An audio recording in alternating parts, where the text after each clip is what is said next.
గుళ్ళో దేవుడి విగ్రహాన్ని చూసినప్పుడు మనకు కలగాల్సిన భావన ఇది. ఈ కంటి రెప్పలు లేకుండా ఉంటే హాయిగా చూడగలిగే వాళ్ళవే. మాటిమాటికి కిటకిట రెప్పలు, కిటగాడ రెప్పలు, కిటకిట తలుపులు, కిటారి తలుపులు అని ఇలా మూతల పడుతున్నాయి, తెరుచుకుంటున్నాయి, మూతల పడుతున్నాయి, తెరుచుకుంటున్నాయి.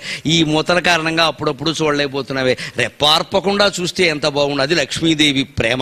అందుకని మరి భర్త సంతోషించాడు మొరాసురుని సంహరించినప్పుడు కంటే ఆవిడ చూపుకి ఎక్కువ సంతోషించాడు. ఆవిడ చూపు ఎలా ఉంది? ఆనందకందం అనిమేషం. రెప్పార్పకుండా చూస్తుంది ఆవిడ గోపికల్లాగా. అటువంటి చూపు దొరుకుతుందా భర్త?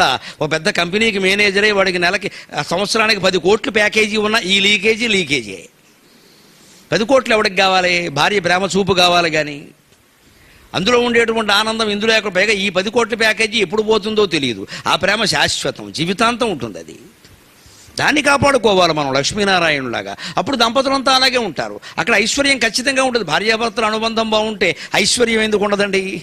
ఇద్దరు అనుకుంటే బోర్డు ఖర్చులు తగ్గించుకుంటారు. ఈయన కోసం ఆవిడ కోసం ఈయన. కష్టపడి సంపాదిస్తున్నాడు బోర్డు పాపం అని ఆవిడే తగ్గించేస్తుంది.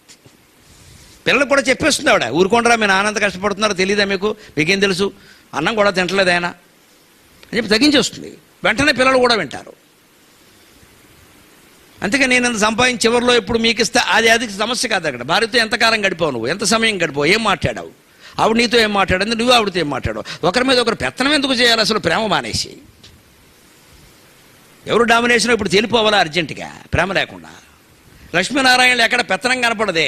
ఇందులో ఉన్నదల్లా అని ఆనందకందం అనిమేషం అనంగతంత్రం. అందులోనే కాస్త మన్మథ విలాసం ఉందిట. అనంగతంత్రం అంటే అర్థం. ఆవిడ కోరికను వ్యక్తం చేసింది అంత అందంగా. ఫేస్బుక్లోనూ వాట్సాప్లోనూ పెట్టి మెసేజీలు పంపల. SMS సంక్షిప్త మధుర సందేశం అని ఒకటి పంపలేదు. ఆనందకందం అనిమేషం అనంగతంత్రం ఆకేకరస్థిత కనీనిక పక్ష్మనేత్రం. కొంచెం ఈ కంటి కొస భాగాన్ని ఇలా ఉంచింది. ఆ ఉంచడాన్నే ఆకేకరం అంటారు. అంతకంటే ఎక్కువ నేను వివరించలేను. శృంగార సంబంధమైన కను సైగది. దాన్ని ఆయన వర్ణించారు. ఆకేకరస్థిత కనీనిక పక్ష్మనేత్రం. ఆ కొంచెం కటాక్షాన్ని కంటి కొస భాగాన్ని ఇలా ఉంచి కుంచి ఆవిడ చూసేసరికి ఆవిడ భావం ఆయనకి అర్థమైంది. కనీనిక పక్ష్మనేత్రం. ఆ కుంచినటువంటి నేత్రపు సైగలోనే ఆయన లోపల కంటిపాపని, రెప్పలని, నేత్రాన్ని అన్నిటినీ చూడగలిగాడంటే